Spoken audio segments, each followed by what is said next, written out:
நான் இன்று ஒரு முக்கியமான சமாச்சாரத்தை உங்களுக்கு கொண்டு வருகிறேன். தமிழகத்தில் இதுவரை வலுவான கூட்டணியாக இருந்தது காங்கிரஸ் திமுக கூட்டணி. அந்த கூட்டணியில் மிகப்பெரிய விரிசல் ஏற்பட்டுள்ளது.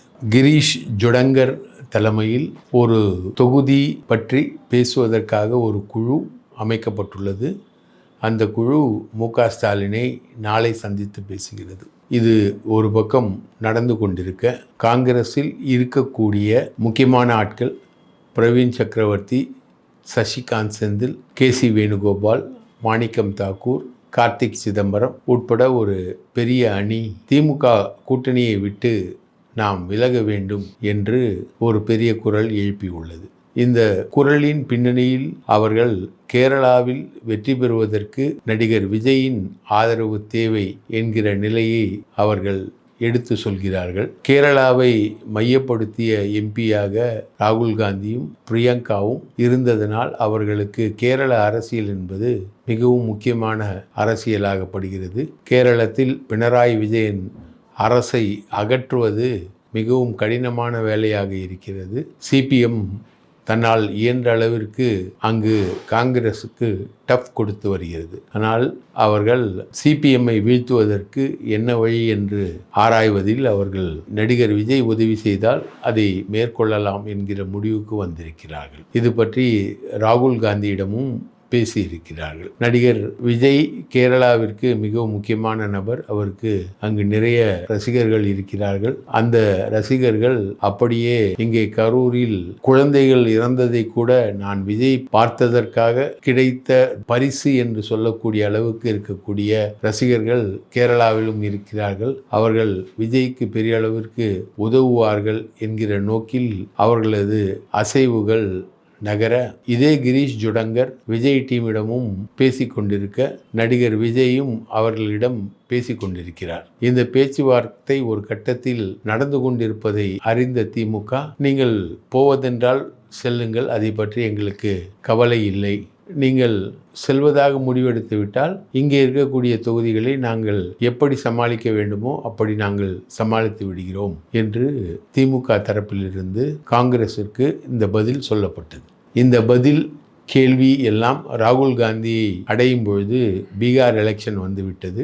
பீகார் எலெக்ஷன் காங்கிரசின் நிலைமையை தலைகீழாக மாற்றிவிட்டது. ஆனாலும் காங்கிரஸில் இருப்பவர்கள் விடாமல் திமுக எதிர்ப்பு என்கிற மந்திரத்தை அவர்கள் கைக்கொண்டு அவர்கள் திமுகவுக்கு எதிராகவே அவர்கள் நடந்து கொள்கிறார்கள். இந்நிலையில் திமுக நீங்கள் செல்வதென்றால் செல்லுங்கள் என்ற நிலை எடுத்திருக்கிறது. கடந்த பாராளுமன்ற தேர்தலின் போது காங்கிரஸை திமுக கூட்டணியிலிருந்து அழைத்து செல்வதற்கு சசிகாந்த் செந்தில் தலைமையிலான ஒரு டீம் மிக பெரும் முயற்சி எடுத்தது. ஆனால் அந்த முயற்சிகளை காங்கிரஸே முறியடித்துவிட்டு 10 எம்பிக்கள் சீட்டுகளை தமிழகத்திலிருந்து பெற்றுக்கொண்டது. இப்பொழுது எம்எல்ஏக்கள் சீட் என்றால் அது திமுகவுக்கு சாதகமான சீட், திமுகவின் தலைவிதியை தீர்மானிக்கக்கூடிய சீட் என்பதால் இப்பொழுது முதுகில் குத்துவதற்கு காங்கிரஸில் ஒரு டீம் தயாராகி வருகிறது. திமுகவும் தனக்கே உரிய கணக்குகளை போட்டிருக்கிறது.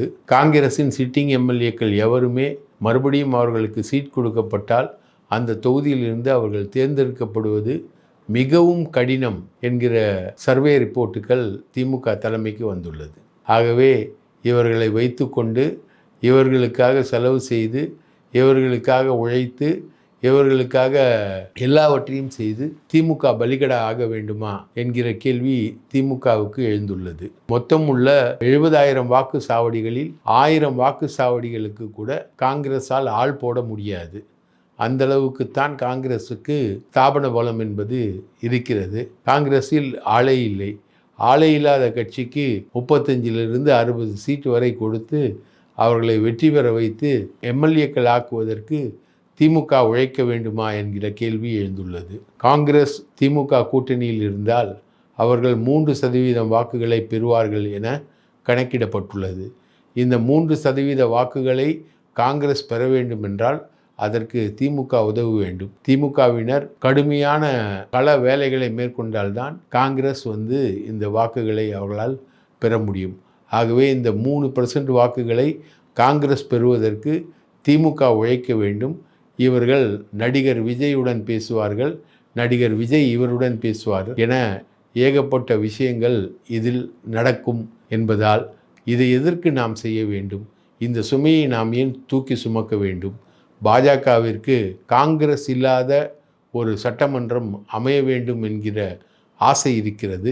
காங்கிரஸ் முக்து பாரத் என்கிற கொள்கையின் அடிப்படையில் இருக்கிறது. ராகுல் காந்தி, நீங்கள் தமிழக மக்களின் இதயத்தை எப்பொழுதும் வெல்ல மாட்டீர்கள் என பாராளுமன்றத்திலே சபதமாக கூறினார். அதையெல்லாம் மீறி அவர்களை வெற்றி பெற வைப்பதற்கு மிக கடுமையான முயற்சிகளை திமுக மேற்கொள்கிறது. ஆனால் அதை காங்கிரஸ் மதிக்கவில்லை என்றால் நாம் என்ன செய்வது? அவர்கள் கேரளாவின் முடிவுகளை பார்த்தால் தமிழகத்தில் அவர்கள் கோட்டை விடுவார்கள். கேரளாவின் முடிவுகளில் எந்த நடிகரும் ஆதிக்கம் செலுத்தியதில்லை. அது மோகன்லாலாக இருந்தாலும் சரி, மம்மூட்டியாக இருந்தாலும் சரி, எந்த நடிகர்களும் கேரள அரசியலில் ஆதிக்கம் செலுத்தியதில்லை. நடிகர் முகேஷ் கூட திருச்சூர் பாராளுமன்ற தொகுதியில் அவர் ஜெயித்தார் என்றால் அதற்கு காரணம் அவர் தொடர்ந்து அங்கு போட்டியிட்டது தான் அதற்கான ஒரே காரணம். 3 முறை போட்டியிட்டவர், ஒரு முறை ஜெயித்தார். அதுவும் பாஜகவிற்கு உயர்தர இந்துக்கள், நாயர்கள் எனப்படும் உயர் வகுப்பு இந்துக்களின் ஆதரவை அவர்களால் பெற முடிந்தது. அது அந்த தொகுதியில் மட்டுமே அவர்களால் பெற முடிந்ததால் அவர் ஜெயித்தார். இதுதான் கேரள நிலவரம். கேரளாவில் நடிகர் விஜய் போய் புரட்சி செய்து விடுவார் என கேசி வேணுகோபால் நினைப்பது, கேசி வேணுகோபாலுடன் ராகுல் காந்தி இயல்பாக பேசுவது, சசிகாந்த் செந்திலிடம் ராகுல் காந்தி அவர் ஒரு வியூக அமைப்பாளர், தகவல் தொழில்நுட்ப வல்லுநர் என்கிற அடிப்படையில் பேசுவது போன்றவற்றை வைத்து அவர்கள் ராகுலை விஜய் பக்கம் தள்ளிவிட முயற்சிப்பது திமுகவுக்கு சற்றும் பிடிக்கவில்லை. ராகுலை பிரதமராக முன்னிறுத்திய கட்சி திமுக.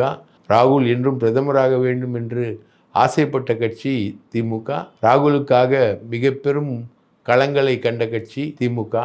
இப்படியெல்லாம் இருக்கும்பொழுது அவர்கள் திமுகவை மதிக்காமல் செல்வார்களே என்றால் அவர்களது சவகாசம் நமக்கு தேவையில்லை என திமுக முடிவெடுத்துள்ளதாக திமுக வட்டாரங்கள் தெரிவிக்கின்றன. கல்லூரியில் ஒரு விழாவை நடத்திய நடிகர் விஜய் தற்குறி என தன்னை விமர்சிப்பதாக கூறினார். அவரே ஒரு தற்குறித்தனமான வேலைகளில் ஈடுபட்டார் என்று சொல்கிறார்கள். நடிகர் கமலஹாசனை அவர் ஜனநாயகன் பாடல் ரிலீஸ் மலேசியாவில் நடக்கிறது. டிசம்பர் 25ஆம் தேதி அதற்காக பயணப்படும் நடிகர் விஜய் அதற்கு முன்பு சேலம், ராணிப்பேட்டை மற்றும் கடலூர் ஆகிய மாவட்டங்களில் மொத்தம் 6 பிரச்சார கூட்டங்களில் பேசுகிறார். அதன் தொடக்கமாகத்தான் கல்லூரியில் நடந்த பிரச்சார கூட்டத்தில் பேசினார். அந்த பாடல் ரிலீஸ் விழாவிற்கு நடிகர் கமலஹாசனையும் ரஜினிகாந்தையும் நடிகர் அஜித்குமாரையும் அவர் அழைத்திருக்கிறார். இதில் கமலஹாசன் திமுக கூட்டணியின் சார்பாக ராஜ்யசபா உறுப்பினராக இருப்பவர். அவரை போய் திமுகவை கடுமையாக விமர்சிக்கும் விஜய் தனது பாடல் வெளியீட்டு விழாவுக்கு அழைத்தால் அவர் செல்வாரா? அஜித் தரப்பிலிருந்து மட்டும் லேசான அனுமதிக்கான அசைவுகள் கிடைத்துள்ளது. ஒருவேளை நடிகர் அஜித் அந்த பாடல் வெளியீட்டு விழாவில் பங்கெடுப்பார் என்று கூறப்படுகிறது. ஆனால் கமலஹாசன் அந்த பாடல் வெளியீட்டு விழாவில் பங்கெடுப்பதற்கான வாய்ப்புகளே இல்லை என்று சொல்லப்படுகிறது. இது தற்குறித்தனத்தை விட கேவலமான தற்குறித்தனம். திமுக கூட்டணியில் இருக்கக்கூடிய ஒருவரை பாடல் வெளியீட்டு விழாவுக்காக அழைப்பது என்பது ஏற்கனவே காங்கிரஸை இவர்கள் பதம் பார்த்தது போல திமுகவில் இருக்கக்கூடிய இன்னொரு கூட்டணி கட்சியான மக்கள் நீதி மையத்தையும் பதம் பார்க்கும் வேலை என, அந்த வேலையை தற்குறி வேலை என வர்ணிக்கிறார்கள் திமுகவை சேர்ந்தவர்கள். இந்நிலையில் தவேகாவில் செங்கோட்டையன் சேரப்போகிறார் என்கிற தகவல் கொழுந்துவிட்டு எரிகிறது. செங்கோட்டையனுடன் தவேகாவை சேர்ந்தவர்கள் பேச்சுவார்த்தையில் ஈடுபட்டு வருகிறார்கள். செங்கோட்டையன் வந்தால் அவருக்கு என்ன பதவி தருவது, அவருக்கு அவைத்தலைவர் பதவி கொடுப்பதா, என்ன பதவி கொடுப்பது என்று அவரிடம் பேசி வருகிறார்கள். தொடர்புக்கே அரிதான விஜயிடம் செங்கோட்டையன் எப்படி குப்பை கொட்டப் போகிறார், எப்படி அங்கு நிற்கப் போகிறார் என்கிற கேள்வியை அதிமுகவை சேர்ந்த அவரது தொண்டர்கள் கேட்டுக்கொண்டிருக்கிறார்கள். எனக்கு இங்கு மரியாதை இல்லை, நான் அங்கு செல்கிறேன் என செங்கோட்டையன் அவர்களிடம் தெரிவித்திருக்கிறார். இந்நிலையில் மறுபடியும் தனது பிரச்சாரத்தை வருகிற 30ஆம் தேதி ஆரம்பிக்கும் எடப்பாடி பழனிசாமி கோபியிலிருந்து தனது பிரச்சாரத்தை ஆரம்பிக்கிறார். அதற்காக 50,000 பேர் அங்கு வந்து திரள வேண்டும் என உத்தரவிட்டிருக்கிறார். ஆகவே கோபியிலிருந்து ஒருவரை தாவேகா எடுப்பதும், அங்கு அதிமுக பிரச்சாரத்தை மேற்கொள்வதும் அதிமுகவுக்கும் தாவேகாவுக்கும் இடையே ஒரு மோதலை உருவாக்கக்கூடிய ஒரு போக்கு என்பது உருவாகி இருக்கிறது. இந்நிலையில் ஓபிஎஸ் தலைமையில் ஓபிஎஸ்ஸின் ஆதரவாளர்கள் சென்னை வெப்பேரியில் இன்று கூடி ஒரு கூட்டத்தை நடத்தினார்கள். அந்த கூட்டத்தில் ஓபிஎஸ் நாம் எடப்பாடியைப் போலவே தேசிய ஜனநாயக கூட்டணியில் இணைந்து நாம் சீட்டுக்களை வாங்கிக் கொள்ளலாம் என்கிற ஒரு ப்ரொபோசலை முன்வைத்து பேசினார். அதற்கு கடுமையான எதிர்ப்பு ஓபிஎஸ் ஆதரவாளர்களிடையே எழுந்தது. நீங்கள் மட்டும் சீட்டு வாங்கினால் போதுமா, உங்களது ஆதரவாளர்களுக்கு மட்டும் சீட்டு கிடைத்தால் போதுமா, மானங்கெட்ட அந்த சீட்டு எதற்கு என ஓபிஎஸ்ஸின் பேச்சுக்கு எதிர்ப்பு எழுந்தது. அந்த எதிர்ப்புக்கு தலைமை தாங்கியவர் வைத்தியலிங்கம். நான் திமுகவுக்கு போகப் போகிறேன் என்று சொன்னார்கள். என்னை திமுகவிலும் சேரும்படி அழைத்தார்கள். நான் இதுவரை போகாமல் இருப்பதற்கு காரணம் ஓபிஎஸ்ஸின் மரியாதை கெட்டுவிடக்கூடாது என்பதற்காகத்தான் நான் போகாமல் இருக்கிறேன்.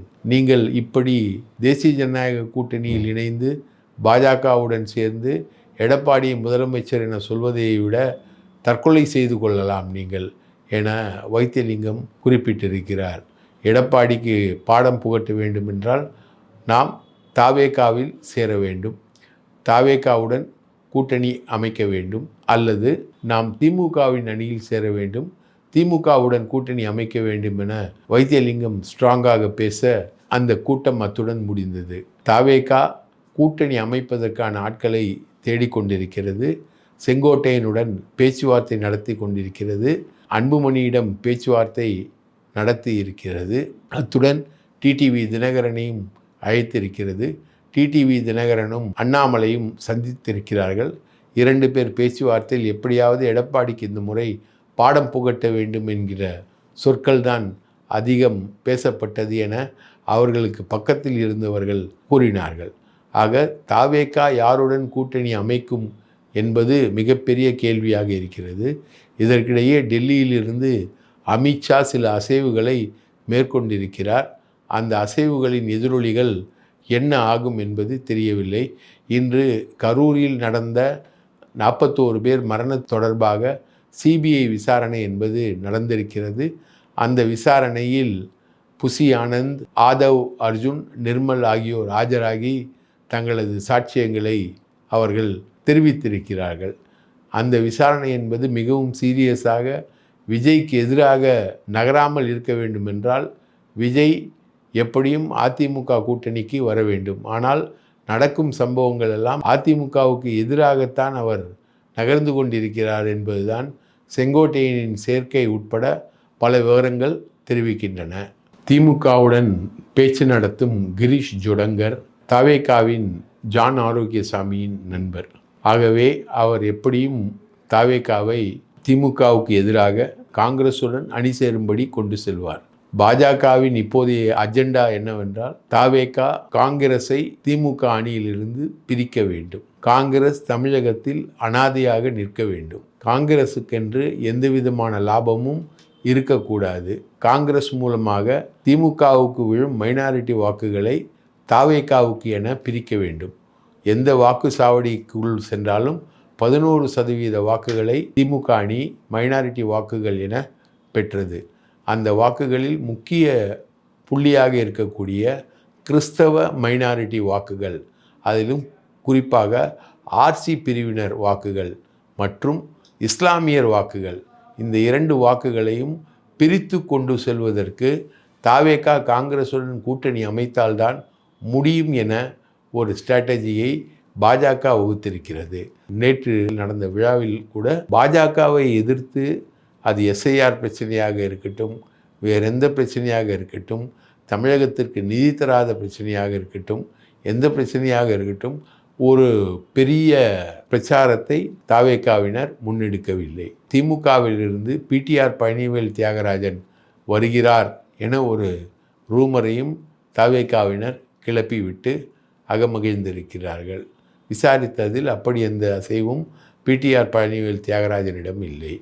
பிடிஆர் பழனிவேல் தியாகராஜன் பேசியதாக சொல்லப்படும் ஒரு டேப்பை வெளியிட்ட பிரவீன் சக்கரவர்த்தி தாவேகாவுடன் தொடர்பில் இருக்கிறார். அவர் மயிலாடுதுறை பாராளுமன்ற தொகுதியை திமுகவிடம் கேட்க திமுக அவருக்கு கொடுக்காமல் சுதா என்கிற பெண்மணிக்கு கொடுத்து சுதா என்கிற பெண்மணியை வெற்றி பெற வைத்தது.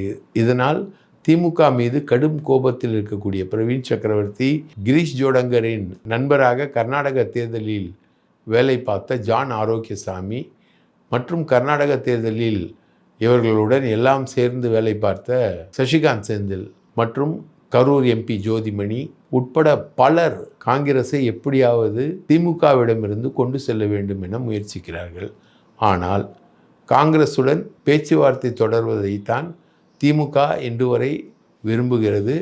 இன்று வரை அதற்கான நகர்வுகளில்தான் திமுக ஈடுபட்டு வருகிறது.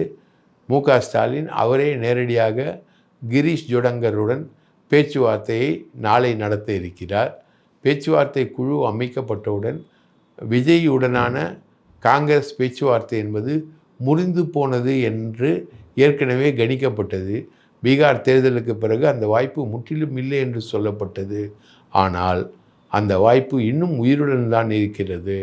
காங்கிரஸில் ஒரு பெரிய பிரிவினர் திமுகவுக்கு எதிராக காங்கிரஸை விஜய் பக்கம் கொண்டு செல்வதற்கு தீர்மானித்து காய் நகர்த்துகிறார்கள்.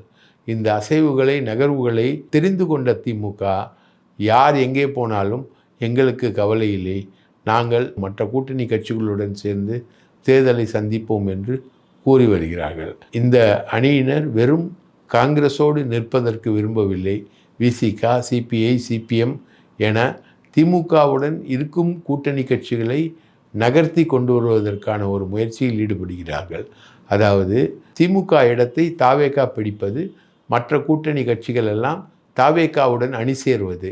இதுதான் விஜய் தெரிவித்த உங்கள் கற்பனையில் எட்டாத அளவிற்கான சேதாரத்தை நீங்கள் அனுபவிப்பீர்கள் என்கிற அசைவுகளுக்கான பின்னணி.